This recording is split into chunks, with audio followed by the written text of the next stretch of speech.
Saúde e bem-estar. Viva de forma saudável e agradável. Realização Grande FM. Nosso podcast Saúde e Bem-Estar traz este episódio para esclarecer muitas dúvidas sobre uma síndrome que afeta milhões de pessoas em todo o mundo e que faz com que seus portadores muitas vezes sejam alvos de preconceitos, discriminações e chacotas. Vamos falar sobre a síndrome de Tourette.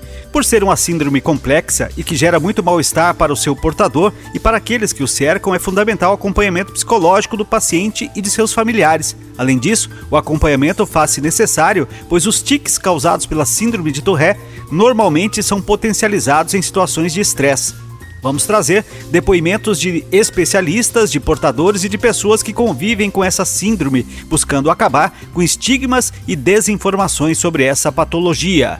Fique com a gente! Nosso podcast Saúde e Bem-Estar, Síndrome de Tourette, está entrando no ar e esperamos que seja muito importante e lhe ajude a entender melhor sobre este assunto.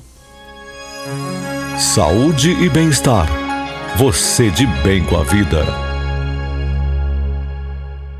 Apesar de sua denominação ser desconhecida por grande parte da sociedade, é comum se deparar com pessoas acometidas pela síndrome de Tourette, por seus sintomas clínicos conhecidos como tiques. Segundo a Organização Mundial da Saúde, OMS, a doença é rara e atinge 1% da população de todo o planeta. Várias discussões aqui no Brasil buscam junto à Justiça a inclusão da síndrome de Tourette no Estatuto da Pessoa com Deficiência, o que lhes proporcionariam prioridades em diversos tratamentos e no convívio social. O transtorno, inclusive, já está previsto na tabela de classificação internacional de funcionalidade e incapacidade da OMS. Para Aníbal Moreira Júnior, representante da Comissão das Pessoas com Síndrome de Tourette no Congresso Nacional, o Estado brasileiro tem negligenciado as pessoas com esse transtorno, excluindo deles a possibilidade de participar das cotas, atendimento prioritário e especial, principalmente no caso de crianças nas escolas. A médica especialista Ana Gabriele Rounier explicou durante a audiência pública que os problemas enfrentados por esses pacientes não se limitam às alterações de psicomotricidade. A falta de apoio, medicamentos e informações a respeito da doença levam ao isolamento social, à depressão e à ansiedade. Um dos médicos mais experientes do Brasil, o Dr. Drauzio Varella, nos explica de forma simples o que é a síndrome de Tourette e suas principais características. É um distúrbio neurológico que causa tiques involuntários e repetitivos. Os tiques são basicamente de dois tipos principais: os vocais, que podem ser pequenos pigarros, alguns barulhos, alguns sons de repetição, algumas palavras tabu, às vezes palavrões até. E os tiques motores, que são o segundo grupo. E são movimentos em qualquer parte do corpo que se tornam repetitivos. É uma doença difícil de diagnosticar e até hoje as causas permanecem desconhecidas. É também um distúrbio que pode ser associado a outras condições, como o transtorno de déficit de atenção e hiperatividade, TDAH, e o transtorno obsessivo compulsivo, o TOC.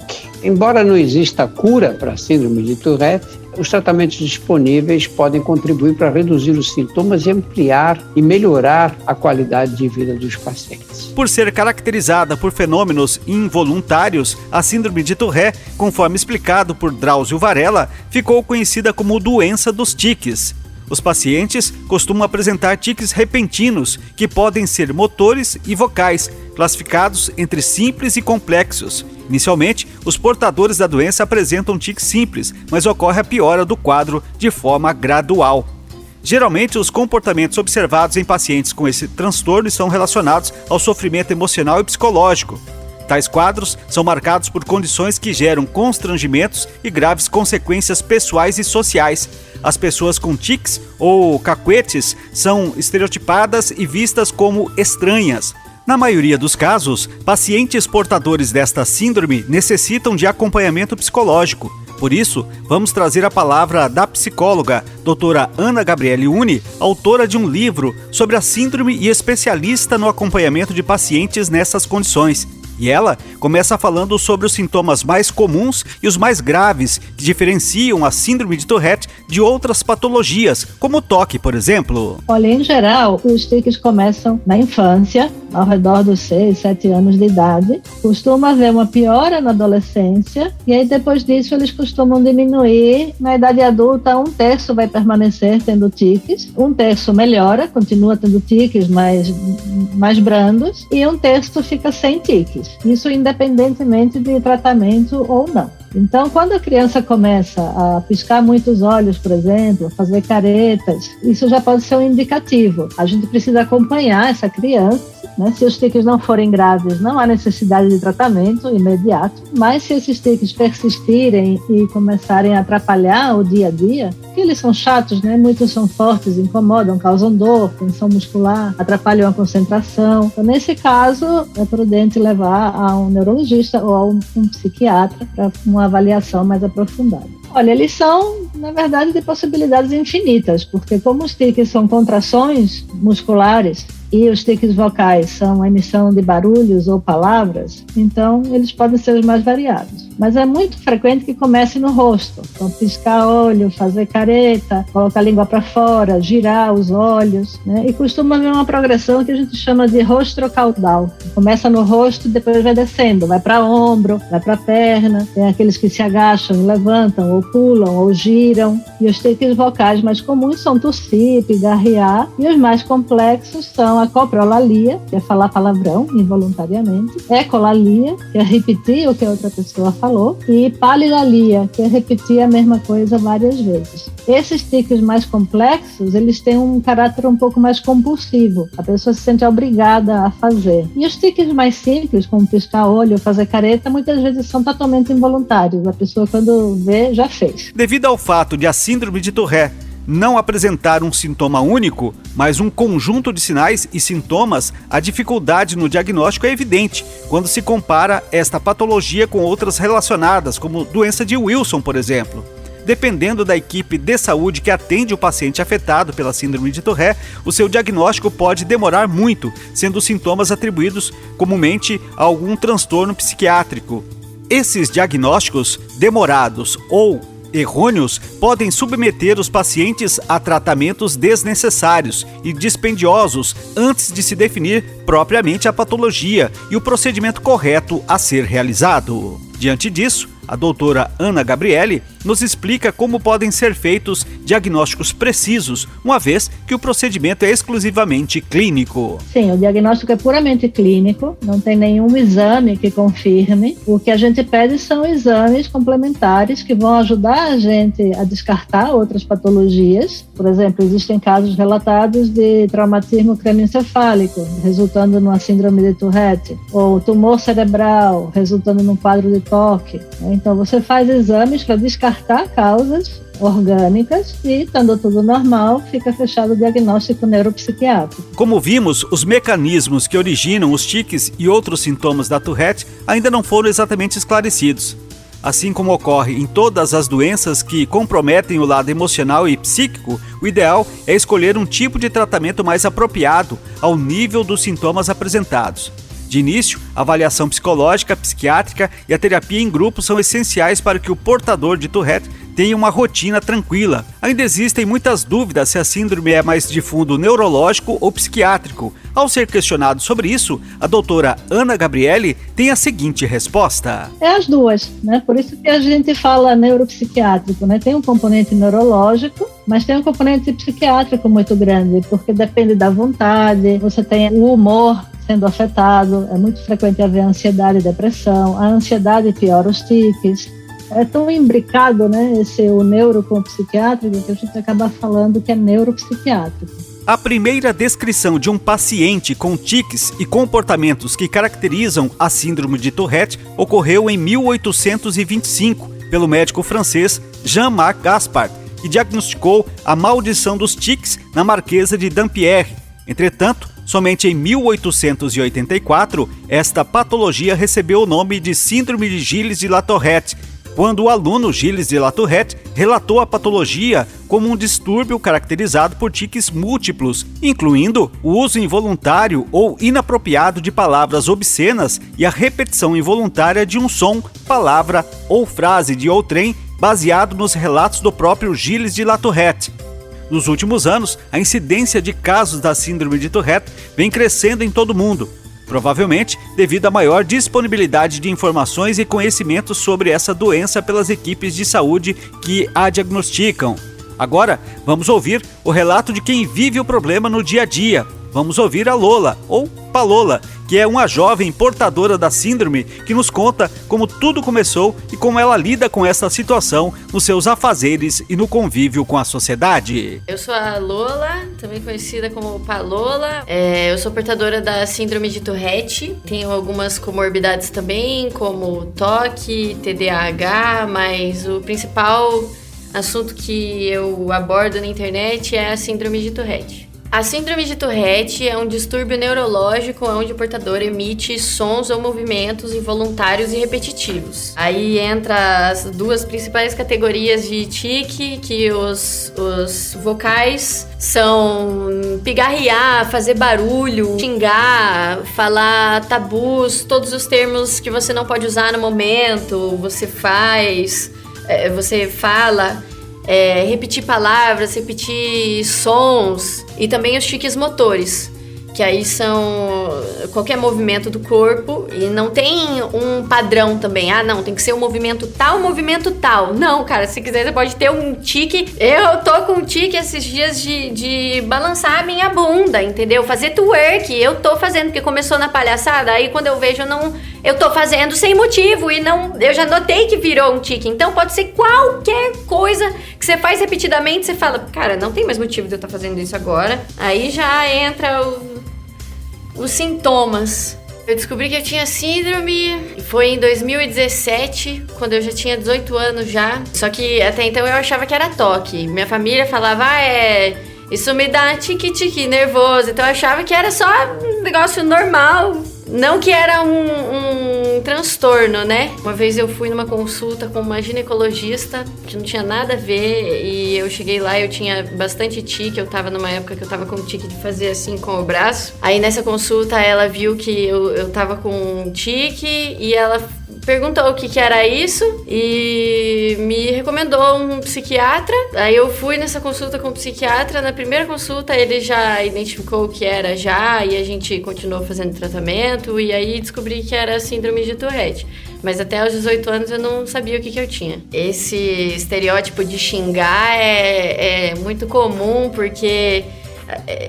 assim, é uma porcentagem muito pequena das pessoas que têm Tourette que xinga e essa é uma condição chamada coprolalia, assim como existem várias condições dentro da síndrome que a pessoa pode ter ou não. Tanto coprolalia, que é de xingar, copropraxia, que é de fazer gestos obscenos, ecolalia, que a pessoa repete sílabas e palavras. Aí vem várias, assim, e alguns a gente pode ter e outros não. Então, tem muita gente que me conhece, que assiste os meus vídeos e fala assim, não, você não tem a síndrome então, porque você não tá xingando. Mas eu não tenho copropraxia, eu nunca tive isso de xingar, mas eu já tive a copropraxia, que é de fazer gesto obsceno. Às vezes eu sinto vontade, já tive muito já, quando passa policial e... Nossa, às vezes é terrível, mas quando a gente não tem, você dá graças a Deus, porque é difícil. Eu já tive muito a ecolalia de imitar as palavras. As pessoas acham até que eu fico fazendo piada, porque eu ouço alguém falar uma frase assim, nossa, mas ele falou não sei o que. Aí eu fico, nossa, mas ele falou não sei o que. E eu imito, as pessoas acham que eu tô fazendo piada, mas não é só porque eu sinto vontade de imitar mesmo. Às vezes eu vejo pessoas conversando na rua e eu ouço uma palavra que me chama atenção, eu imito cachorro latindo, imito gato miando, aí fica eu, miau, e o gato, miau, miau, miau, miau. Tipo assim, aí entra na mania também, né? Aí a pessoa fala, mas eu tenho mania de fazer não sei o que lá, será que eu tenho isso? Não, é diferente. Pra você ter Tourette, você precisa ter tido pelo menos tique vocal e tique motor por um período de 1 ano. Aí já é algumas características que você precisa ter. Eu fico melhor quando eu tô em paz. E a ansiedade vem muito junto, assim, quando eu tô ansiosa pra resolver coisas na minha vida, Quando eu tô indo pra algum lugar fazer alguma coisa, antes de eu chegar eu já fico assim, aí eu chego, aí, ai, ufa, não, tô aqui, agora tá tudo certo. E tem algumas situações também que ataca. Eu posso estar na melhor fase da minha vida, eu tô na paz, tá tudo certo. E aí eu entro num elevador em silêncio com pessoas na minha frente, aí eu fico, meu Deus do céu, se eu fizer aqui vai chamar muita atenção. Meu Deus, eu não posso fazer nada. Aí é na hora que você pensa, não posso fazer, aí que ataca. Você já começa... carro, ataca muito. E aí eu fico fazendo assim no assento do banco e... não paro quieta, quando a pessoa olha pra mim, eu tô assim, parece que eu tô voando no negócio. Então tem algumas situações assim, né, que são mais recorrentes. A Lola resolveu compartilhar todas as informações que obteve sobre a síndrome através das redes sociais e criou um canal para trocar experiências com outras pessoas na mesma situação e acabou viralizando na internet e se tornando exemplo e referência no assunto, ajudando muitas outras pessoas a compreender melhor sobre este assunto. O uso de terapias combinadas vem demonstrando bons resultados em pacientes com esse transtorno. Nesse sentido, o suporte psicoterápico é uma via de escolha para orientar pais, familiares e pessoas próximas sobre como lidar melhor com a síndrome. Mesmo que a doença não tenha cura definitiva, é necessário adotar condutas que proporcionem maior bem-estar ao paciente. Dessa forma, a combinação de medicações e acompanhamento psicológico e psiquiátrico podem ajudar bastante no alívio e controle dos sinais mais comuns dessa síndrome. A doutora Ana Gabriela Uni, renomada psicóloga com vasta experiência no acompanhamento de pessoas com a síndrome de Tourette, nos fala agora sobre as formas de tratamento e eficácia do mesmo no enfrentamento desta patologia. Bom, a gente faz toda essa investigação clínica, né, para afastar outras causas e também para detectar se existem coisas que possam estar piorando os tiques. Então, existem alguns trabalhos que mostram que as crianças que têm síndrome de Tourette, se os níveis de vitamina D e vitamina A delas forem menores, a ferritina também, elas têm tiques mais graves. Então a gente vai tratar a anemia, vai fazer suplementação com vitamina D, com vitamina A, enfim, tudo o que for necessário. Isso tudo ajuda o tratamento de maneira que as doses que a gente vai precisar de medicação são menores. Então existem várias medicações que atuam nos tiques. Nenhuma é 100% eficaz, então elas variam aí de uns 60% a 90% de eficácia. E para aqueles casos que não respondem a nada, que a gente chama de refratários, a gente pode testar a cannabis medicinal, que tem se mostrado extremamente útil, e por último a cirurgia, né? A estimulação cerebral profunda, que é uma neurocirurgia para esses casos ultra refratários que realmente não melhoram com absolutamente nada. Os resultados são bons, né? Desse grupo ultra refratário que se opera, em torno de 70%, 80% vai ter benefício. É uma cirurgia em que se instala um eletrodo, né, profundamente no cérebro. É a mesma cirurgia que se faz para casos de Parkinson, para as epilepsias refratárias, né? Nenhuma neurocirurgia é simples, mas levando em conta que não precisa abrir o crânio completamente, é mais simples do que uma neurocirurgia para retirada de um tumor, por exemplo. Saúde e bem-estar. Seu jeito de viver bem. Além de tudo que foi dito neste episódio, de todas as informações e formas de tratamento apresentadas pelos especialistas, há quem aposte em práticas como meditação e yoga, que podem ajudar a aliviar o estresse e, consequentemente, atenuar os sintomas da síndrome. Não há contraindicações para o esporte, que, de maneira geral, ajuda no relaxamento e ainda demanda alguma atenção. O processo de conscientização entre aqueles que convivem com pessoas que sofrem da síndrome de Tourette é parte fundamental na conquista da qualidade de vida e sociabilidade deste paciente. O estigma social que existe em torno da doença é algo de bastante impacto na vida social e afetiva daqueles que sofrem com a síndrome. Quanto mais cedo for feito o diagnóstico, maiores são as chances de obter resultados positivos. Por isso, como em todas as outras situações relacionadas a seu estado de saúde, diante de qualquer dúvida, procure um médico de sua confiança. Este foi o podcast Saúde e Bem-Estar, disponível no grandefm.com.br ou na sua plataforma de áudio preferida. Siga nosso podcast nas redes sociais, assine nosso podcast, se inscreva em nossos canais e favorite nosso conteúdo. Assim você será notificado toda vez que tivermos novidades. Esperamos que você tenha gostado de nosso conteúdo e em breve novos episódios estarão à sua disposição. Você conferiu Saúde e Bem-Estar. Seu corpo e sua mente muito mais saudáveis. Uma realização da Grande FM.